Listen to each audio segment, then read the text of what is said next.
Depois nós que ficarmos vivos juntamente com Ele, seremos arrebatados nas nuvens a encontrar o Senhor nos ares. E assim estaremos sempre com o Senhor. Portanto, consolai-vos uns aos outros com essas palavras. Agora, nós já tivemos todo tipo de deviação de doutrina a respeito da vinda do Senhor. Alguns nos dizem que nós temos que passar por grande tribulação e os cristãos serão purificados nessa grande tribulação, mas isso não é bíblico. A Bíblia nos diz que nós somos purificados pela palavra. Verdade. E eu gosto da maneira que o irmão Warb diz: vamos deixar o purgatório para os católicos. Você não pode, Paulo disse que então conforte uns aos outros com essa palavra, e você não pode confortá-los dizendo que eles têm que passar por um inferno na terra. E as escrituras dizem abertamente que nós não somos designados à ira. Deus não nos designou para a ira. Agora nós temos uma outra doutrina que está predominante, que é chamada do domínio ou do reino, que nos ensina que não vai haver tribulação nenhuma. E que tudo vai ficar melhor e melhor e melhor e melhor. E que os cristãos vão dominar o mundo. E que em um curto período de tempo, ele disse que entre 1 e 10 anos, já faz 1 ano desde que ele disse essas palavras, que todos os muçulmanos vão aceitar a Jesus eventualmente, os budistas, os shintoístas, os confucionistas, os hindus, os espíritas, os ateus e os comunistas. E a América vai ser o trampolim com seu presidente, com a Corte Suprema e o Congresso, os juízes, todos cheios do Espírito Santo. E nós, os cristãos, vamos dominar o mundo, então nós vamos receber a Jesus de volta. Eu não sei porque nós íamos precisar dele.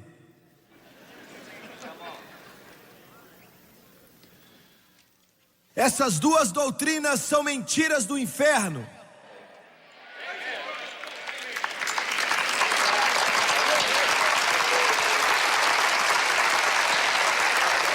O apóstolo Paulo nos diz que nos últimos dias tempos horríveis viriam. Os homens serão egoístas, avarentos, presunçosos, arrogantes, blasfemos, desobedientes aos pais, ingratos, ímpios, sem amor pela família, irreconciliáveis, caluniadores, sem domínio próprio, cruéis, inimigos do bem, mais amantes dos prazeres do que amigos de Deus, tendo aparência de piedade, mas negando seu poder. Afaste desse também.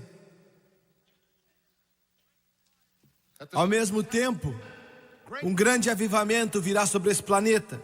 Como que nós sabemos disso? Porque ele disse: eu derramarei meu espírito sobre toda a carne nos últimos dias. No futuro próximo nós vamos ver 2 rios fluindo um ao lado do outro, se Jesus tardar. Um desses rios vai ser a apostasia e declínio espiritual, e o outro vai ser um avivamento do Espírito Santo, um ao lado do outro ao mesmo tempo. A qualquer momento, não há mais nenhum tipo de escritura para ser preenchido, e a qualquer momento a trombeta de Deus pode tocar, e Jesus Cristo pode voltar, e é isso que eu quero falar com você nessa noite: o arrebatamento da igreja.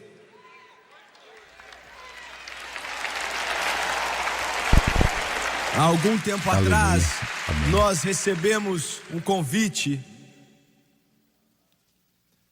pela igreja na União Soviética de ir até ali para uma série de cultos. E eu fiquei meio que receoso. Eu aceitei o convite com um pouco de medo. E depois de muita oração, mesmo depois que eu recebi o conselho do pessoal do governo, de outros ministros que eu conhecia e confiava neles para não ir, Mas depois de muita oração, eu resolvi ir assim mesmo e nós fomos. Nós ministramos em Moscou, em Minsk, na Sibéria. E eu estava pensando nisso outro dia e revivi aquele momento tão maravilhoso daquela época. Um coral de garotinhos e garotinhas siberianos que memorizaram um refrão de uma música em inglês, Como Eu Amo Jesus, e cantaram pra gente. Eu fiquei de pé ali, chorei, e uma pessoa disse: eles planejaram tudo isso. Não me importa, deixe eles planejar o que eles quiserem, contanto que eles cantem a respeito de Jesus. Alguém disse: bem, talvez eles planejaram colocar aquele povo ali, porque estava cheio de gente. Nós pregamos em igrejas batistas, igrejas da comunidade, igrejas pentecostais. Eles serviam vinho de verdade na comunhão ali, eu não quis beber.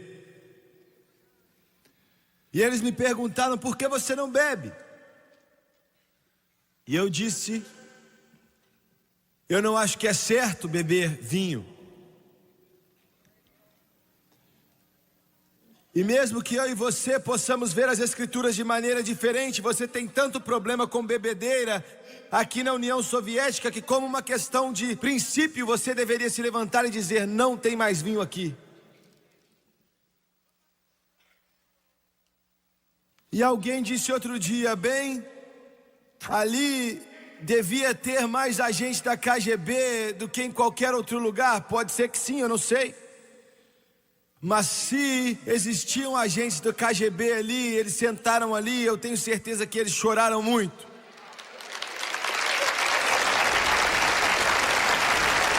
Enquanto o Espírito de Deus movia no coração deles e eles vinham para Jesus da mesma maneira que vem pessoas para Jesus aqui, o Espírito Santo trabalhou lá como ele trabalha aqui. Ele trabalha da mesma maneira no mundo inteiro. Enquanto aquelas pessoas vinham à frente, homens vinham chorando, clamando, e a lágrima rolava no olho dele. E como eu disse, eu não estou exagerando, quando as lágrimas rolavam e eles vinham para frente, à medida que o intérprete interpretava o que eu estava falando, e levantavam as mãos a Deus. Eu não quero saber se eles eram agentes da KGB ou agentes secretos da polícia russa. Eles ouviram falar de Jesus Cristo, Senhor dos senhores e Rei dos reis. Quando nós estávamos para ir embora, eu acho que foi uma das despedidas mais tristes que eu já fiz. Linda essa igreja. O irmão que interpretou por mim já está com o Senhor agora, é o que me disseram outro dia. Ele com os outros impuseram as mãos nos nossos ombros e não deram uma chorada normal, mas eles choraram muito. Eles choraram de uma maneira tão intensa que o meu ombro tremia. E partiu meu coração. A opressão por trás da cortina de ferro é uma opressão que pode ser sentida no ar. Verdade. Nós estávamos indo embora, voltando para essa grande nação. A terra do valente e a casa do livre, mas eles não podiam vir. Quando nós finalmente passamos pela alfândega, estávamos do outro lado para embarcar numa linha aérea russa para ir para Budapeste, na Hungria. Eu estava orando e nós tivemos um tempo para esperar ali, eu orei. E eu acho que eu estava reclamando com Deus, eu disse: Deus, não é justo. Eles estão aqui, muitos deles já sofreram tanto, eles não conseguem nem levar uma Bíblia para a igreja. Eles não podem nem colocar uma Bíblia debaixo do braço e ir para a igreja no domingo de manhã. E eu disse: não é justo. E as palavras de Davi Engels, da música de Davi Engels, vieram a mim enquanto eu ainda me vejo andando de um lado ao outro ali, orando naquele saguão do aeroporto. E veio sobre a minha alma enquanto o Senhor parece ter usado para me dizer algo. Muitos de vocês já ouviram. There's a hope Lot of people going home. People and soon be.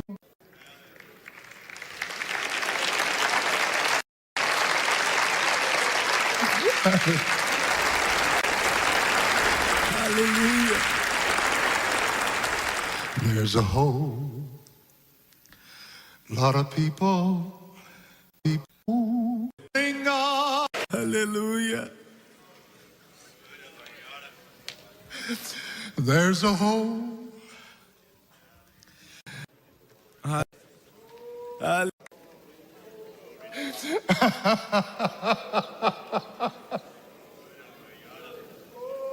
Glória a Deus. Aleluia. Ele está voltando, ele está voltando, ele está voltando, ele está voltando. Aleluia.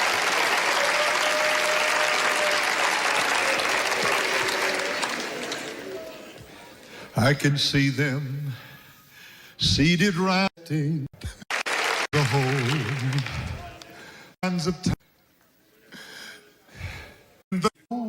Glória, glória a Deus.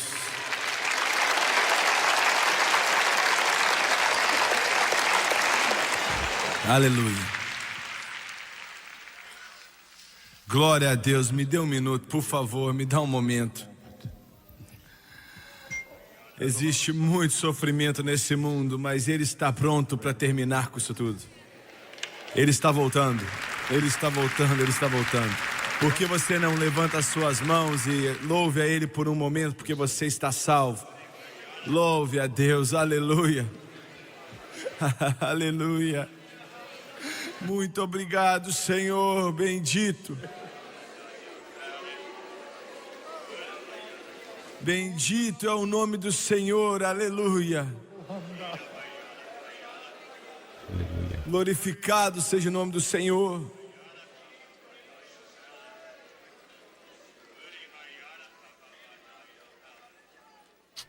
Aleluia.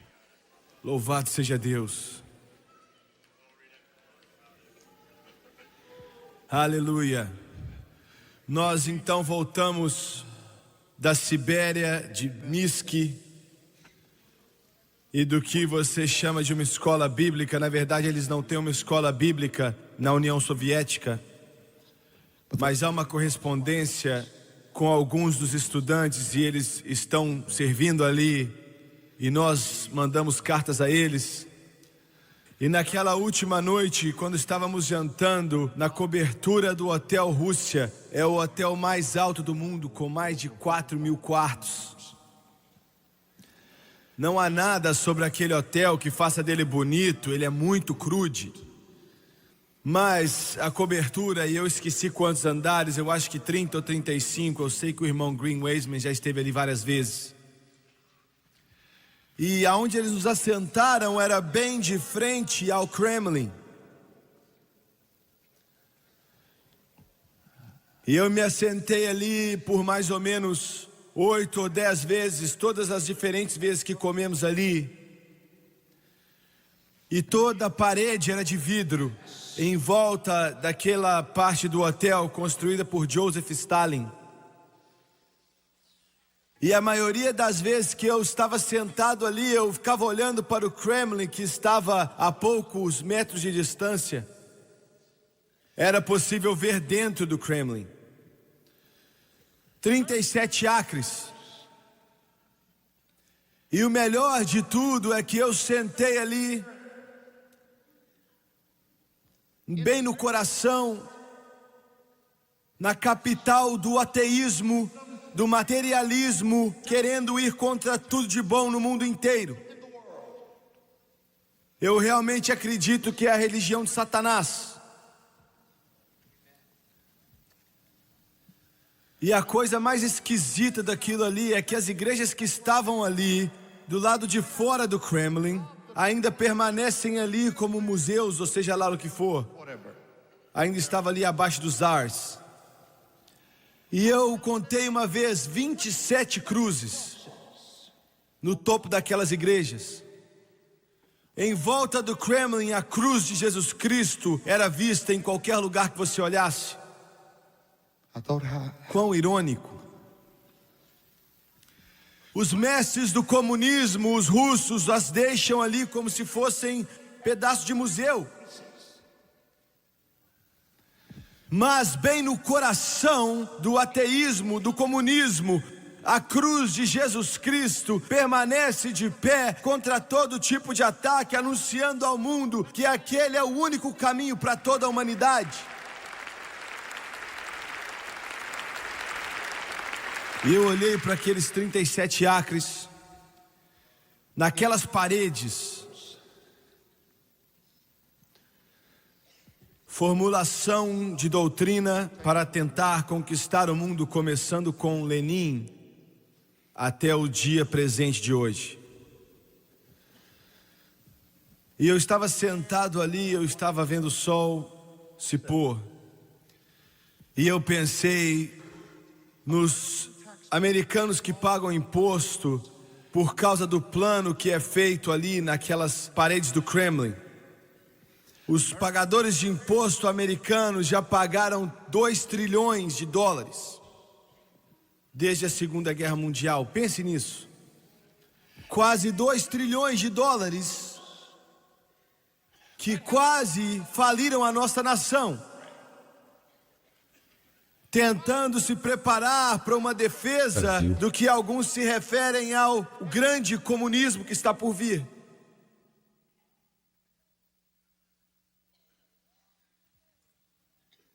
O mundo hoje está em um calendário.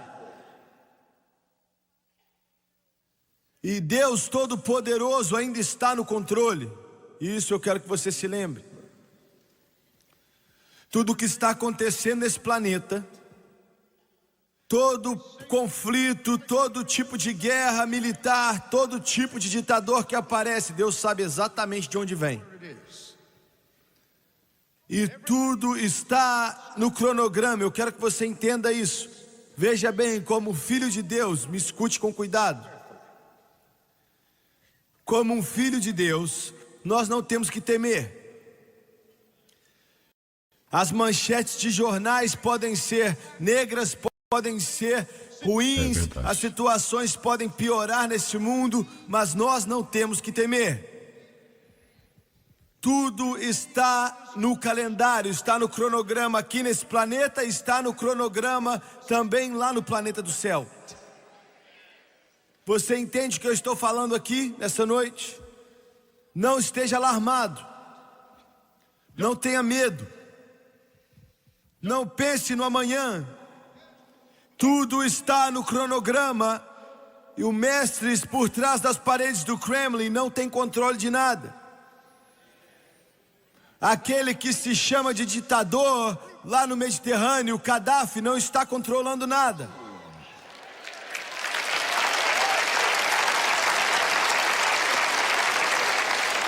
Nem mesmo o nosso grande presidente tem controle de nada. O Deus Todo-Poderoso ainda governa e reina nos reinos dos homens. Satanás não está controlando nada. Tudo está no cronograma aqui e lá. Com certeza está. Agora, nós acreditamos da palavra de Deus que o arrebatamento da igreja pode acontecer a qualquer momento. Como eu mencionei rapidamente, eu acredito que não há nenhuma escritura na Bíblia para ser cumprida antes de acontecer o arrebatamento. Existem muitas escrituras para serem cumpridas antes da segunda vinda. Está me entendendo? Essas são duas vindas que não tem nada a ver uma com a outra. A primeira vinda pode acontecer a qualquer momento. A segunda vinda não pode acontecer até que a primeira aconteça. Que faz sentido, né? Durante essa primeira vinda, Jesus não vai colocar os seus pés nesse planeta. Bom entender. Na segunda vinda, ele vai vir colocar os pés no Monte das Oliveiras e ele... Só para dar um parâmetro aqui para vocês. Você que me acompanha até agora, você que está me acompanhando até agora nesse react, para nós que somos dispensacionalistas, não é que Jesus vai vir 2 vezes. Ele vai vir uma vez só, ele vai estar se explicando aí, mas em 2 fases. É isso que gera uma discussão teológica hoje. Então preste bastante atenção nesse momento, ele vai explicar detalhadamente, tá bom? Então vamos aqui para o que nos interessa. Ele vai reinar do leste a oeste. No arrebatamento ele não vai vir para ficar, ele só vai vir para voltar. Quando ele vier na segunda vinda, ele virá para ficar. E no arrebatamento da igreja ele vai vir por nós. Na segunda vinda ele vai vir com a gente.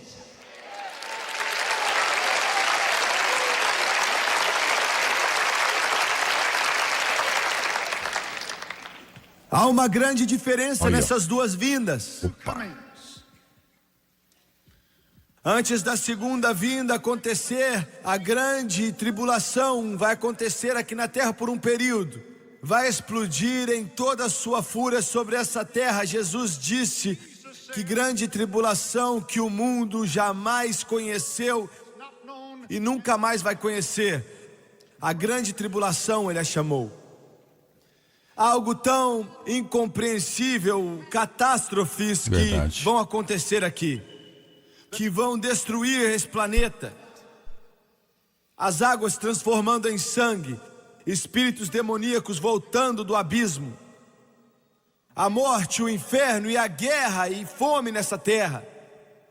Nessa noite eu entendo que vai ser um período de muitas trevas.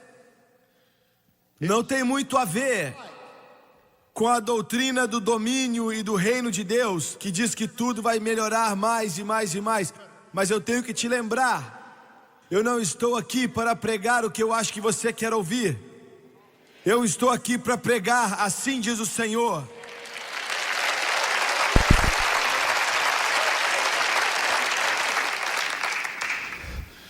Como um filho de Deus, é a sua responsabilidade, é a sua consagração, a sua dedicação, estar preparado quando a trombeta do Deus Todo-Poderoso tocar.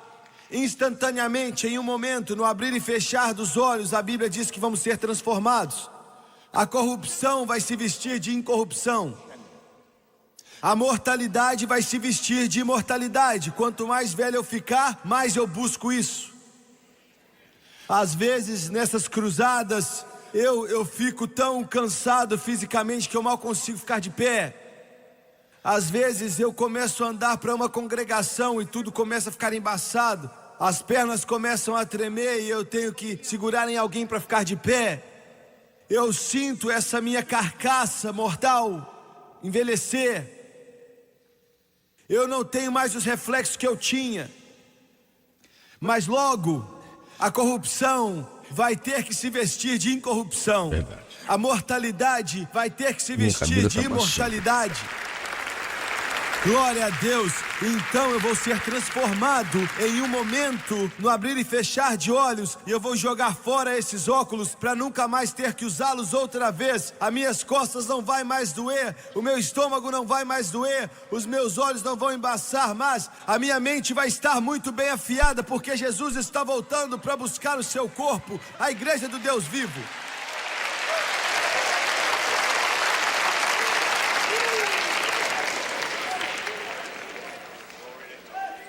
Aquilo que eu acabei de te dizer não está sendo pregado por detrás dos púlpitos como foi um dia. Eu não vou muito a igrejas, eu não tenho como ir a igrejas, e é óbvio. Mas eu assisto a televisão evangélica e eu não me lembro quando foi a última vez que eu escutei uma mensagem na televisão cristã sobre o arrebatamento. Eu acho que nunca escutei. Eu quero dizer isso outra vez, é claro que alguém já pregou essa mensagem, talvez você tenha ouvido isso ontem, mas eu tenho assistido mesmo tanto que você, e nunca em toda a minha vida ouvi um pregador do evangelho pregar sobre arrebatamento, na televisão cristã ou em qualquer outro tipo de televisão. Isso deveria ser a mensagem principal que pregamos hoje. Isso tem que ser a mensagem principal, porque está vindo, é eminente. Como você sabe, Jimmy Swaggart? Como você sabe que Jesus Cristo vai voltar logo? Eu acredito que ele virá logo por muitas razões. Isso é um pouco à parte aqui, mas a revista Times News saiu há alguns meses atrás que nesse exato momento em Jerusalém, eles estão treinando 400 jovens judeus, jovens israelitas. Eles estão os treinando em como trabalhar dentro das obras do tabernáculo, como adorar no templo, para que eles saibam fazer as tarefas do templo. Quer dizer, estão treinando eles agora, nesse momento. E eu perguntei um dos homens israelitas ali: como é que você sabe quem é da tribo de quem? Porque somente a tribo de Levi que pode fazer essas tarefas. Ele falou: não sabemos, mas nós pensamos que todo judeu no mundo que chama Cohen é um levita. C-A-H-N ou C-O-H-N, Cohen. E nós estamos treinando eles, preparando eles. Eu disse: como é que você vai construir esse templo quando o domo da rocha está sentado ali? E ele disse: bem, nós acreditamos que aquele não é o lugar do templo. Nós acreditamos que aonde o muro das lamentações de Salomão está, aquele muro das lamentações que foi construído por Salomão, chamado de muro das lamentações hoje em dia, nós acreditamos que ali em frente a ele, onde você vê aqueles judeus de pé beijando aquela parede, logo ali pertinho é onde o templo de Salomão realmente esteve. E nós estamos planejando construí-lo ali. E não tem nada a ver com o domo da rocha. E isso é o que eles estão falando agora. A Bíblia nos diz que o templo vai ser reconstruído. Nós sabemos que vai ser reconstruído. Então, se eles estão treinando jovens agora para fazer as tarefas do tabernáculo e estão falando a respeito do lugar, os planos já foram desenhados. Modelos de templo agora em Jerusalém já foram escolhidos pelos arquitetos. Está me escutando? Você diz: irmão Swagger, isso é importante? Não, não é. Eu não estou nem aí para aquilo. Jesus mudou tudo isso há 2000 anos atrás. Está me ouvindo? Ele morreu no Calvário, ressuscitou dentre os mortos, para que nenhum tipo de cordeiro tivesse que ser oferecido, para que nenhum tipo de sangue pudesse ser colocado no propiciatório e não existisse mais sacrifício no templo. Mas é importante porque é o cumprimento de uma profecia bíblica. E se eles estão tão pertos, quanto mais pertos devemos estar do momento onde Deus vai tocar aquela trombeta e soprá-la, e Jesus Cristo vai voltar. A Bíblia diz: com júbilo, com a voz do arcanjo e com a trombeta de Deus. Quanto mais perto devemos estar. Mas esse não é o maior sinal. O maior sinal que o arrebatamento está para acontecer. E eu fico maravilhado com Deus, porque esse pobre, fraco e indigno ministro fez algo pequeno para contribuir. Para ser sincero, todos aqui nessa plataforma fizeram. E é isso, o maior sinal de todos. O sinal que o mundo ainda não reconhece, não entende ou sabe dele. Eles nem têm notado isso. Mas é um sinal para a igreja, como nenhum outro sinal. E é um cumprimento do sermão ou profecia de Pedro, que nos últimos dias eu derramarei o meu espírito sobre toda a carne. Glória a Deus. E nos últimos 20 anos, centenas de milhares de batistas foram cheios com o Espírito Santo.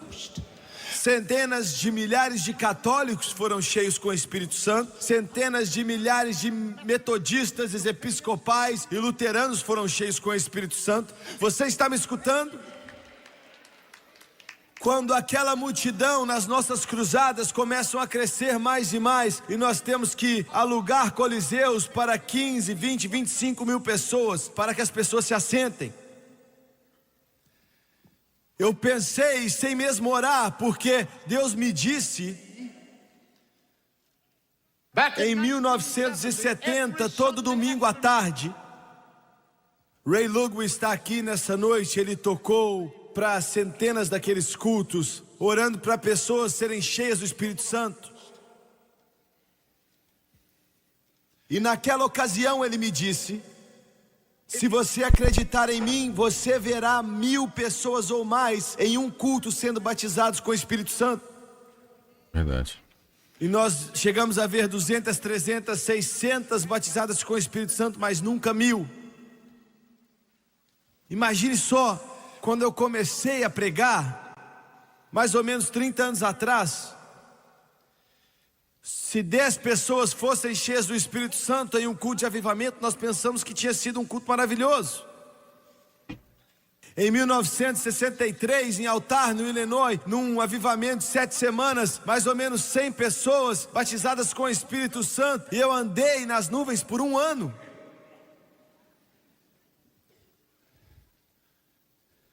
Mas ele disse: você vai ver 1000 em um só culto. E eu fiquei desesperado quando eu via os anos passarem. E em meu coração eu lembrava do que Deus tinha me dito, mas eu não sei como isso podia acontecer, 1000 em um só culto.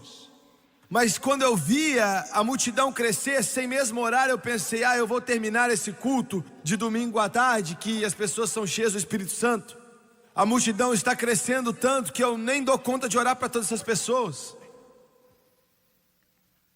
Como é que alguém pode orar para milhares e milhares de pessoas que vêm para receber o Espírito Santo? Como pode? E eu não orei a respeito disso. Eu disse: Senhor, eu não disse nada para o Senhor. Eu disse: Swagger, vamos acabar com isso. Eu estava em uma cidade, e quando eu cheguei ao auditório naquele domingo à tarde, determinado a pregar mais uma mensagem e não orar por pessoas para serem cheias do Espírito Santo, o Espírito Santo mesmo, eu quero dizer que Ele me colocou no canto, Ele me segurou, e eu queria sair para a plataforma e começar a chorar. Foi em Greenville, na Carolina do Sul. E Ele disse: essas reuniões são minhas, elas não são suas, elas pertencem a mim. Eu sou o que te unge. Sem mim você não pode fazer nada. Ele me deixou cheio de medo, porque eu quero te dizer algo, meu irmão. Um pregador sem o Espírito Santo é como se fosse um carro sem gasolina, é como se fosse um avião sem o seu motor, é como se fosse o mundo sem o brilhar do sol. O Espírito Santo é o nosso poder, é a nossa força. Não são os seminários, não são os doutorados, não são prédios maravilhosos, mas o poder do Espírito Santo. O poder do Espírito Santo não é por força, nem por poder, mas pelo meu Espírito, diz o Senhor dos Exércitos. Vocês estão me ouvindo, igreja? Vocês estão me ouvindo, igreja? O único poder que Deus reconhece é o poder do Espírito Santo. Ele não reconhece outro tipo de poder. Eu ainda vejo aquela plataforma cheia de pessoas. Eu ainda vejo aquela audiência que lotava aquele auditório. E eu cheguei ali e disse: Senhor, eu não me preparei para pregar no Espírito Santo. E ele disse: bem, apenas me obedeça. E de pé ali ao lado do piano, eu disse: Deus, se o Senhor permitir que eu chegue até aquele pódio, eu nunca mais vou tentar fazer esses cultos sem a sua ajuda. E eu quero te agradecer por me alertar antes do culto e não depois. E eu preguei sobre o Espírito Santo. E veja bem, todos eles me disseram: você não pode fazer isso na televisão. Eles não entendem nada do Espírito Santo. Deixe-me dizer algo a você. Eu nunca prego pensando se isso vai te afetar ou não. Eu nunca prego pensando se essa pessoa vai gostar ou não. Eu nunca prego pensando se essas pessoas vão ofertar ou não. Uma vez ou outra o diabo já me disse, se você pregar isso, ninguém vai ofertar. Eu disse, eu não estou nem aí, isso é problema de Deus.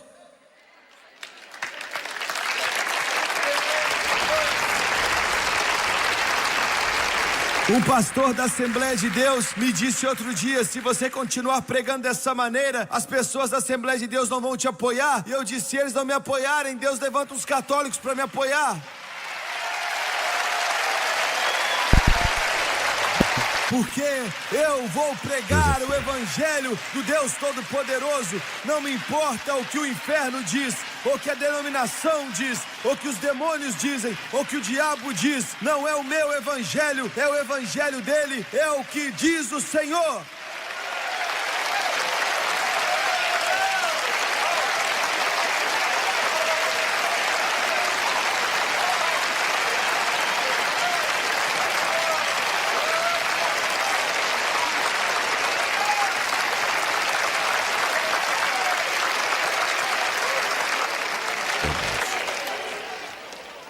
Houve um mover de Deus naquela noite, naquela tarde. Quer dizer, havia ali uma onda de glória do Espírito Santo que passou naquele pessoal. Era como se a gente sentisse a chuva cair naquele auditório. Sensacional. E mais ou menos 6 meses depois, nós começamos a cruzada no Madison Square Garden, na cidade de Nova York, estado de Nova York, na Grande Central Station. Domingo pela tarde, entre 15 e 20 mil pessoas ali naquele coliseu. E eu dormi por mais ou menos 2 horas, talvez 2 horas ou 1h30. Eu não sabia o que estava acontecendo no mundo espiritual. Eu não estaria vivo hoje se a mão dele não estivesse sobre nós. E eu não quero mais falar sobre isso, mas era como se um peso estivesse sobre mim, como um peso que pesava como 1000 toneladas. E eu saía da cama e eu começava a andar ali de um lado para o outro daquele hotel. E eu começava a chorar e eu me lembrava das lágrimas. Eu sabia que Deus estava fazendo algo, mas não sabia o quê. Na manhã seguinte, enquanto eu andava ali na rua, eu andei mais ou menos umas 2 ou 3 milhas e voltei. A presença dele estava tão poderosa na minha vida, que nós começamos aquele culto e eu não sabia, eu não tinha nem ideia, mas aquele seria o dia em que Deus cumpriria aquela profecia que ele me deu. E mais de 1000 nova-iorquinos iam ser batizados no Espírito Santo, com evidência em orar em línguas, assim como o Espírito Santo os capacitava. E eu preguei naquela tarde, e eu me lembro que a glória que veio sobre aquele lugar era como se uma tempestade tivesse passado por cima. Quer dizer, quando você sabe e sente aquela unção do Espírito Santo, você não consegue se satisfazer com qualquer outra coisa. Vocês que foram batizados com o Espírito Santo e ainda estão tentando ir para um mausoléu, uma igreja que não tem isso, você não vai sobreviver. Quando você experimenta a glória e o poder e a unção, você não se satisfaz mais com qualquer outra coisa. Aleluia! Você não aguenta mais pregadores mortos, pregando sermões mortos para congregações mortas. E eu pedi para que eles viessem, como eu sempre faço. Vem até a frente, para ficar de pé ali na frente. E milhares deles vieram. Eles vieram de todas as partes do Madison Square Garden. Eles vieram e preencheram toda a parte da frente, preencheram todos os corredores e até o fim daquele estádio. Cada um daqueles corredores deviam ter ali 5.000 que vieram para ser cheios do Espírito. E eu pedi para que os crentes viessem ficar atrás deles, e só alguns puderam vir e ficar, porque estava tão cheio ali. E nós oramos por eles e houve uma onda de glória que veio sobre aquele lugar. Centenas e centenas, e eu posso dizer sem exagerar que eu acho que milhares foram cheios. Não 1000, mas eu acredito que foi 2 a 3 mil pessoas. E eu sou muito conservador com esses números. Naquela noite nós saímos para Londres. E na próxima manhã eu me levantei para orar. Você ora o tempo todo, Jimmy. Eu não tenho escolha. Se ele não me disser o que pregar, eu não sei o que pregar. Se ele não me der o que ele quer que eu entregue a você, eu não sei o que fazer. Veja bem, eu nunca fui a um seminário. Pois sim.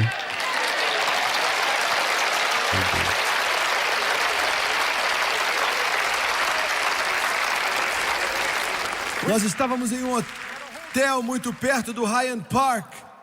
Por causa da bondade de alguns dos amigos que estão presentes aqui essa noite. E eu saí no Hyde Park para orar. E eles têm tudo no mundo naquele tal de Hyde Park. E eu pensei, bom, eu vou orar ali, é um bom lugar para orar. E eu estava orando. E eu ainda vejo o lugar, eu vejo as árvores, eu vejo a rua.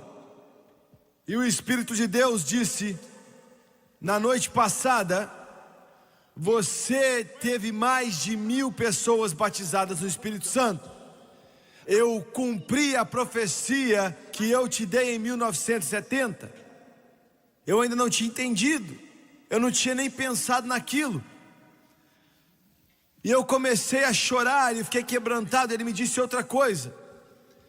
Ele disse, e eu estou te dando outra agora. Naquela época você não ia conseguir suportar, mas eu estou te dando uma outra agora. Você ainda não viu nada.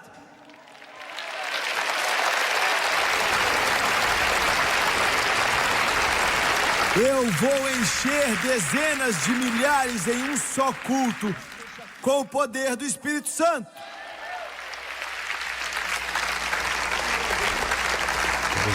A profecia de Pedro, que nos últimos dias eu derramaria o meu Espírito sobre toda a carne, e esse é o maior sinal de que o arrebatamento vai acontecer.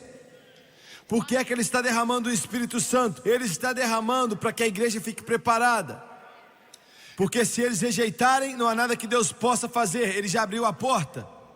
Ele já deu a eles. E eu quero te dizer uma coisa: existem mais pregadores batistas cheios do Espírito Santo do que você pode imaginar.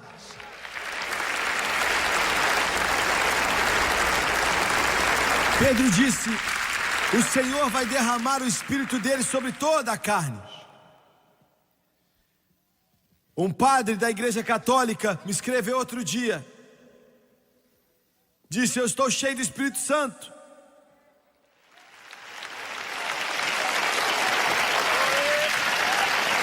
Agora, deixa eu te dizer uma coisa, sabe?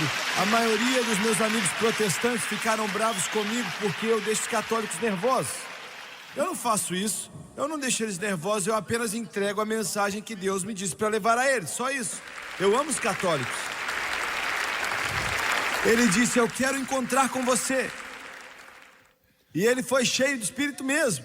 Eu vi ele na televisão. Ele ainda está errado orando para Maria. Ele ainda está errado carregando aquele terço com ele. Ele ainda está errado se chamando de pai.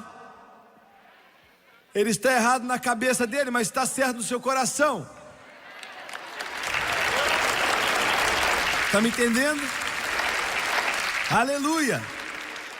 Ele disse, eu fui cheio do Espírito Santo. Eu acredito que ele foi cheio do Espírito Santo. Ele disse, eu oro em língua todos os dias. Jesus encheu o meu coração. Eu estou tentando fazer o avivamento vir sobre os católicos. E eu disse, muito bom, faça isso.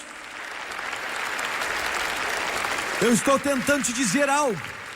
Todas as vezes que alguém muito precioso, independente de quem eles sejam, venham e comece a orar em outras línguas, como o Espírito de Deus os capacita. Isso é um sinal para o mundo inteiro que Jesus está para voltar, a trombeta está para tocar, e Ele está preparando a igreja dele, Ele está preparando o seu povo, Ele está preparando o corpo dele, Ele está os preparando, e o único que pode preparar a igreja não são os seminários, não são escolas bíblicas e nem pregadores, mas é o Espírito Santo. Verdade. Esse é o único que pode preparar a igreja do Deus vivo. Concordo.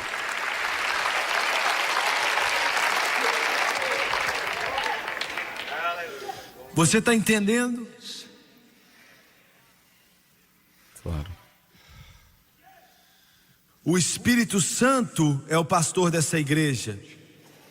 O Espírito Santo é o evangelista através da televisão, enquanto eu falo aqui tropeçando em minhas próprias palavras. Verdade.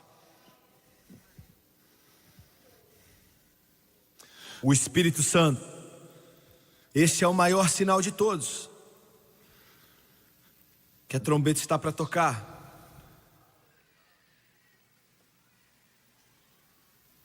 Você está me ouvindo? Não deixe que isso passe batido por você,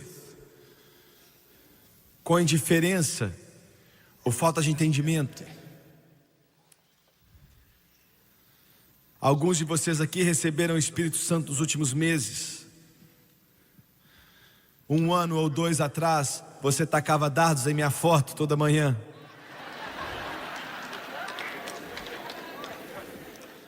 Você odiava o chão que eu pisava, e eu não estava nem aí. Mas o seu mundo inteiro foi transformado de cabeça para cima. Não de cabeça para baixo, pela primeira vez você está de cabeça para cima. Aleluia.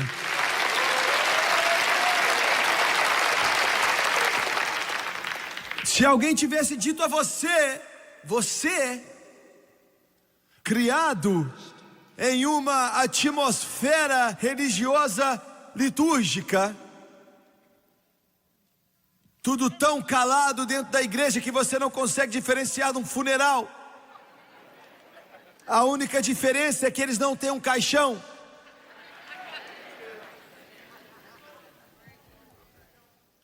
Você pensou que isso é coisa de doido.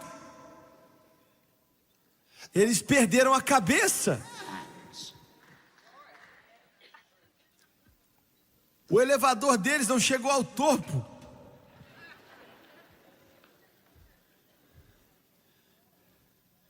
Só um maluco para agir dessa maneira na igreja. Esse negócio de balançar as mãos no alto, isso é repulsível. Gritando alto, meu Deus, eles são muito altos, escandalosos. Agir dessa maneira na igreja. E quando eles falam naquela língua esquisita, eu não quero nada a ver com isso. Mas quer saber de uma coisa? Você é o mais alto em toda a igreja agora. O primeiro nos corredores a pular e dançar no Espírito, levantar as mãos e orar em línguas, porque Jesus Cristo mudou a sua vida totalmente, completamente, através do poder do Espírito Santo.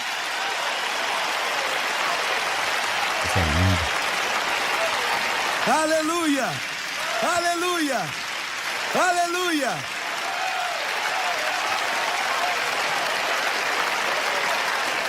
Glória a Deus!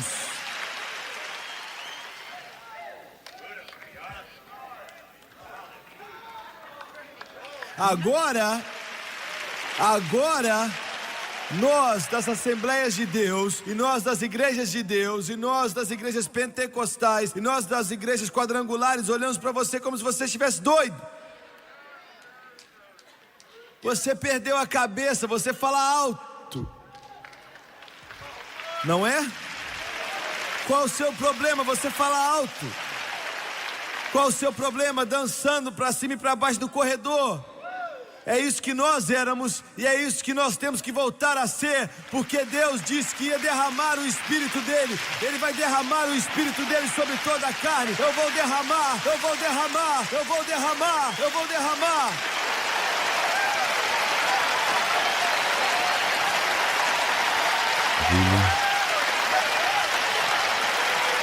Glória a Deus, glória a Deus, glória a Deus.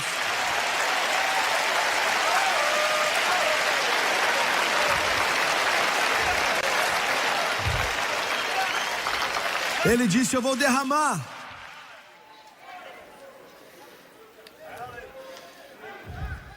Ele não disse que ia só jogar um pouquinho aqui e ali, ele disse que ia derramar. Derramar. Eu vou derramar. Eu vou fazer chover em você dos céus. Eu vou derramar em toda a carne. Eu vou derramar nos russos. Eu vou derramar nos chineses. Eu vou derramar nos japoneses. Eu vou derramar nos americanos. Eu vou derramar em todos os lugares.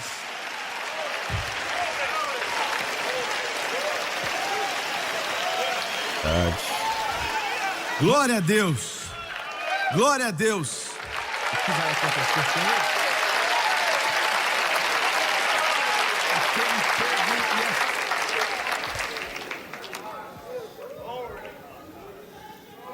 Esse é o tipo de Deus que eu sirvo. Quer dizer, isso é coisa grande. Quando nós construímos essa igreja, nós tivemos, quando nós começamos a planejar, nós tínhamos acabado de começar a igreja. O Glenn Miller começou 6 anos e meio atrás, não foi? Esse é um dos homens que mais ama a Deus que você pode conhecer.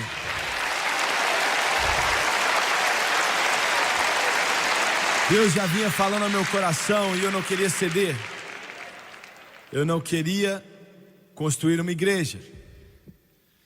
Eu não tinha desejo de construir uma igreja. Eu sou um evangelista, Senhor. Em caso que você não tenha percebido. O Glenn chegou até mim e disse, entrou ali no meu escritório, no outro lado da cidade, num prédio velho que tinha ali. E ele disse, Deus está mandando você construir uma igreja. Eu disse, não sei não, viu? Eu não quero fazer isso não. Eu não quero fazer isso não, não tem tempo. Eu não queria olhar para ele, ficava olhando para baixo e resmungando. Então ele voltou. E ele parece um profeta, não é?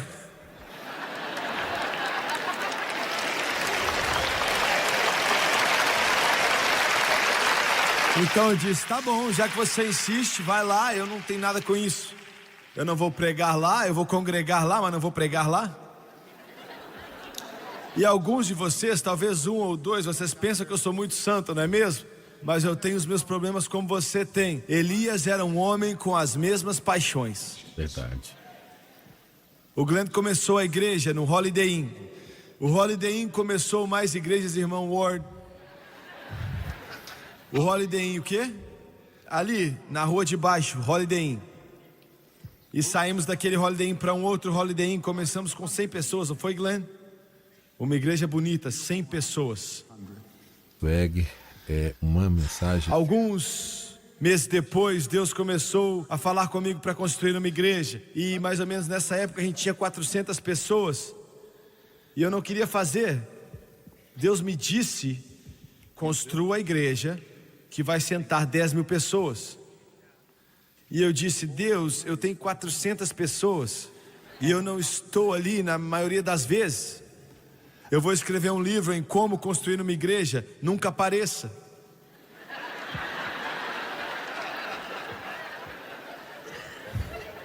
Nós viajávamos o tempo todo.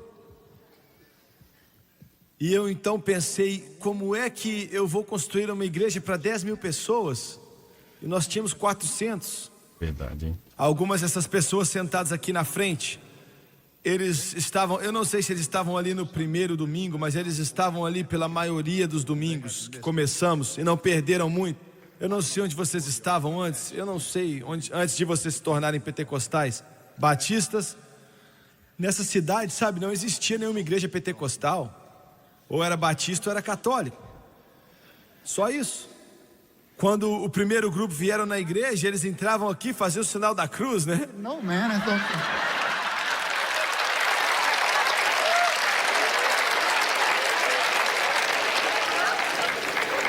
Mas eu quero te dizer um segredo. As melhores pessoas do mundo para construir uma igreja com elas são batistas cheios do Espírito Santo e católicos cheios do Espírito Santo. E eu vou te dizer por quê. Porque os batistas são as pessoas que mais trabalham na face da terra por Jesus Cristo. Em segundo lugar, os católicos pensam que o pregador, o padre, é perfeito.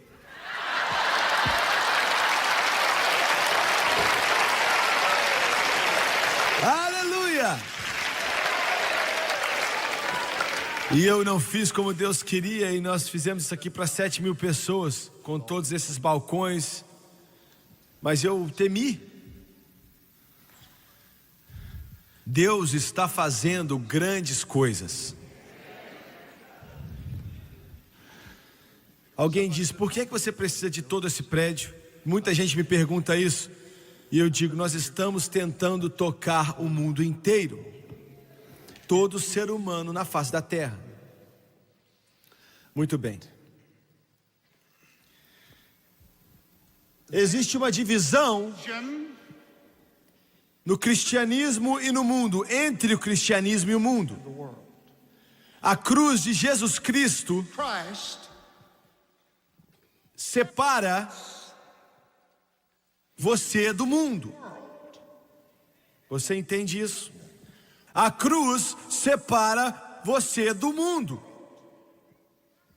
O batismo com o Espírito Santo separa você de uma religião morta e transpassada. Entenda isso. Deus disse a Moisés, diga a Faraó, deixe ir o meu povo. Tire-os do Egito. Eles não são mais parte do Egito. Há uma separação que acontece. Separação. O que eu tenho que pregar, eu tenho adiado por... Give me that exquisite pain. Let's die a little more again and again. Make me yours, my Megagumi. The endless craving, draw me through the dream. Kiss my haunted hollow eyes. All my colors bleed beneath your lies. Go ahead and break me down. Upside down in your twisted town. The madness in your sweetness deep. In your arms my heart can't sleep. I'm a phantom caught on strings, held tight in dark delight. Rising, falling, everything feels wrong but right. Set me on fire, let me scream your name. Sugar burned and breathless, bound to your flame. Oh Megagumi, won't you play this game? Wrap me up in silken threads, then rip me open wide. Peel me to the center, there's nothing left to hide. Spin me dizzy, hold me still. Drain me, claim me, take your... Toda a mensagem, eu não quero pregar isso. Eu não gosto de pregar isso. E quando você ouvir, você vai dizer, eu não queria ter ouvido isso.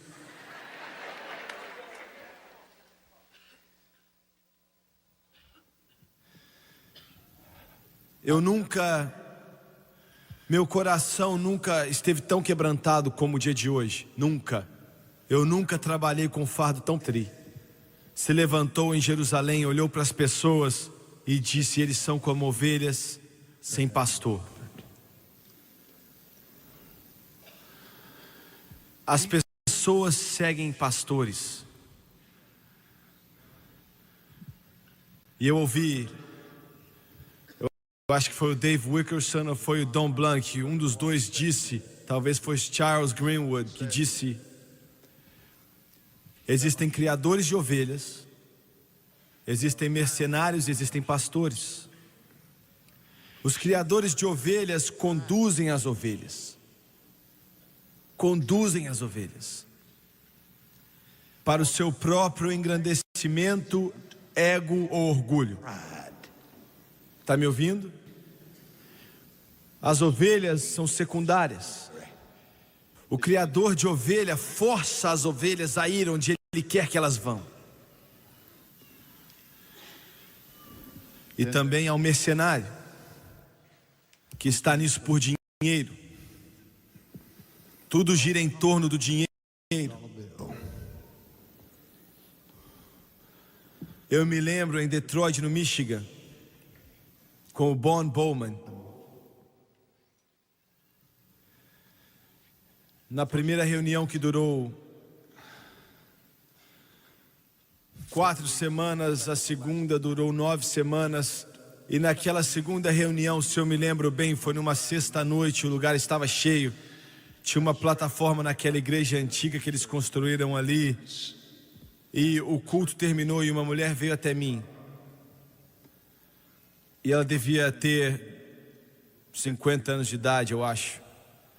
Ela tinha um casaco bem velho que estava usando, e era fevereiro ou janeiro, e a reunião começou em janeiro. Um casaco muito velho. Aquele casaco velho, você não conseguiria nem dar de graça para alguém, porque estava tão velho, tão sujo. Coat. Você olhava para ela e dava para saber que a vida dela tinha sido difícil. Ela chegou até a gente e queimava no meu espírito, eu nunca vou esquecer. E foi Deus que fez isso. Ela chegou até mim e disse: irmão Swagger, eu me virei, olhei para ela e a vi. E ela disse: Deus mandou eu te entregar isso. E ela colocou um bolo de dinheiro em minha mão. Muitas pessoas fazem isso. Mas eu fiz algo que eu nunca fiz antes. Eu segurei a mão dela e eu não queria largar, e ela começou a sair e ir embora. E eu segurei as mãos dela. E eu disse: irmã, isso foi em 1970, eu disse: irmã,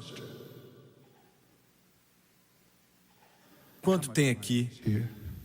Na minha mente, eu só podia pensar na aparência dela, que eu sabia que era pobre, e ela disse: $32. E eu disse: o que você faz para viver? Ela baixou a cabeça e teve vergonha. Eu tive que perguntar pela segunda vez, porque eu não entendi a primeira vez, e eu perguntei: o que é que você faz para viver? E ela disse: eu lavo o chão. E eu disse: você quer dizer, você fica de joelho o tempo todo? Ela disse: sim, de joelhos o tempo todo. E eu perguntei: quanto você ganhou essa semana? E ela disse: $32.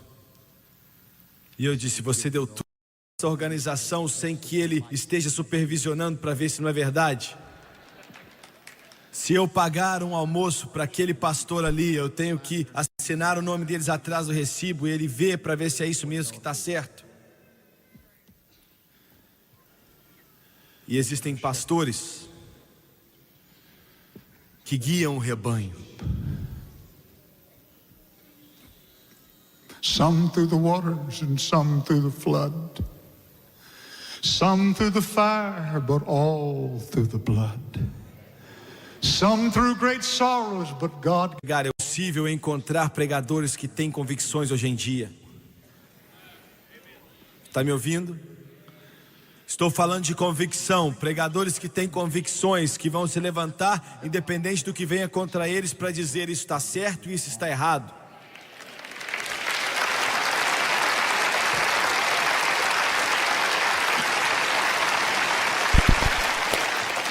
Eu não me lembro de ter ouvido um pastor subir em um púlpito e com amor dizer ao povo dele: eu sei que eles fazem, mas não tem chegado aos meus ouvidos ou à televisão quando vejo, e dizer: isso está errado.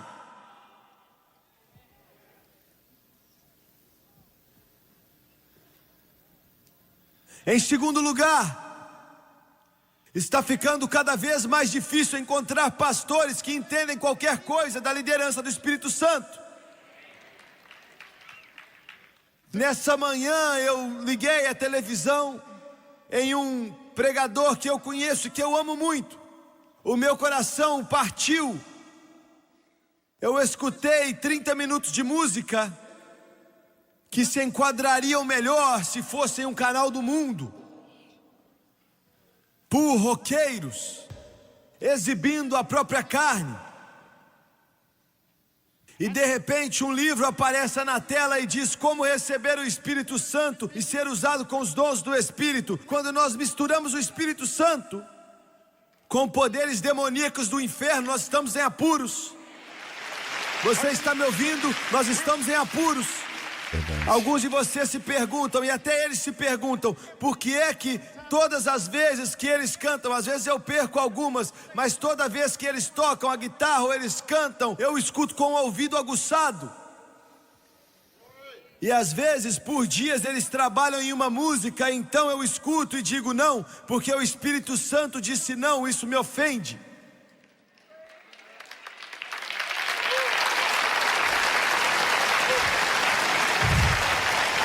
Alguém disse, isso é só o seu gosto musical. Não existe isso. É seguir o guiar do Espírito Santo, o que o Espírito quer e o que o Espírito quer. Os maiores roqueiros religiosos da nação querem se encontrar comigo em alguns dias. Eles não vão gostar o que eles vão escutar.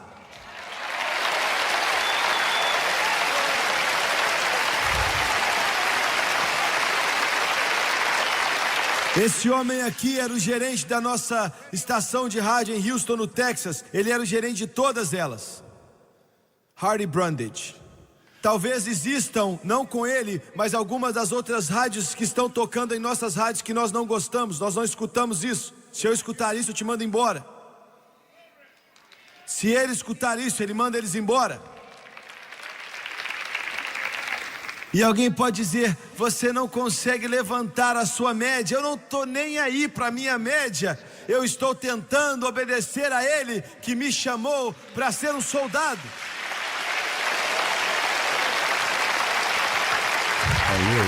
Isso é o que vai chocar você.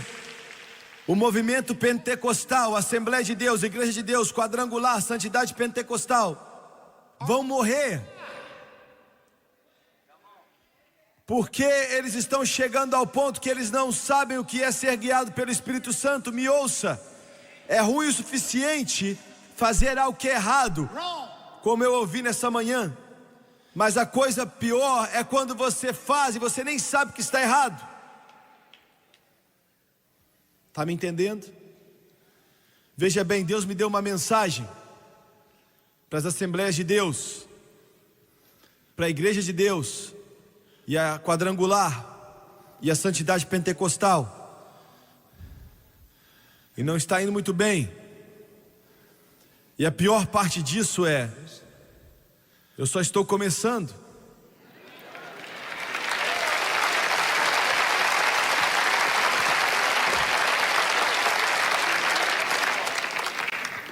Deixe-me terminar.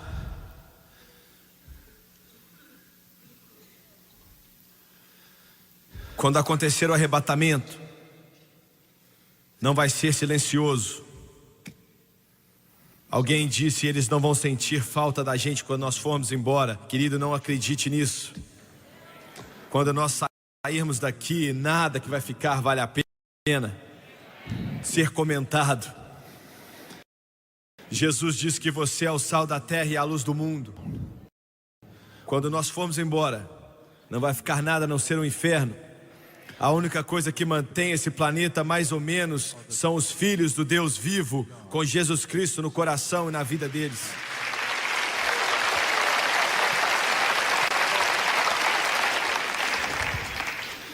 Deixe-me terminar com essas palavras. Eu não terminei ainda, mas o meu tempo acabou e amanhã de manhã eu tenho que começar de novo. Eu tenho que começar com um outro texto bíblico.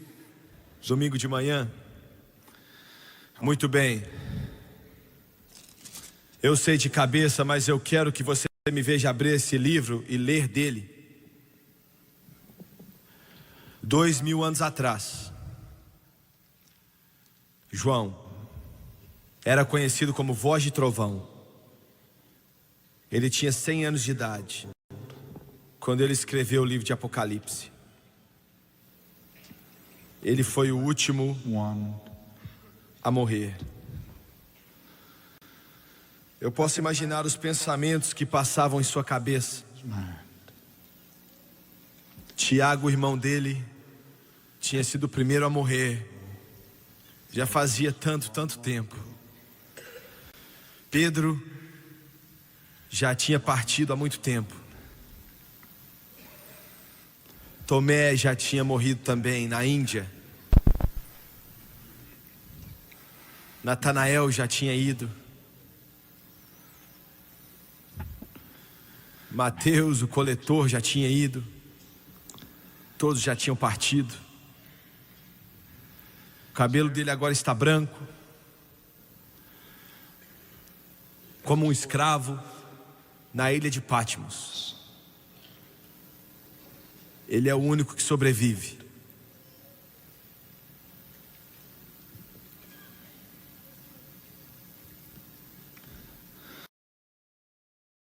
Meus irmãos, meus amigos, acabamos de assistir uma mensagem renovadora, impactante sobre o arrebatamento da igreja. Espero que você tenha gostado. Mensagem que fala aos nossos corações. Deixe o seu comentário. Comente aí o que você achou, que Deus falou com você. Mensagem pregada há quase 40 anos atrás e fala tanto aos nossos corações. Mensagens que não são pregadas nos nossos tempos de hoje. Mensagem que vale a pena você curtir, compartilhar e comentar. Fala o que Deus falou com você. Você que acompanhou até agora, comente aí o que Deus falou com essa mensagem sobre o arrebatamento. Graças a Deus que os nossos reacts têm atingido muitas pessoas e elas têm sido edificadas com esse tipo de mensagem, porque são mensagens que faltam em nossos púlpitos, são mensagens que faltam nos domingos, que faltam nas ceias, que faltam nos pregadores de hoje. Então, não esqueça de curtir, compartilhar e comentar. E você que deseja fazer um curso básico em teologia, médio em teologia, bacharel, livre em teologia, mais de 40 disciplinas, estudar a palavra de Deus comigo, um curso de Aprenda a Pregar, Oratória e Interpretação Bíblica, é só você acessar o nosso curso, o nosso seminário, teologiaalcancetodos.com.br, acessar o nosso site, porque lá nós vamos ter o nosso curso preparado para você.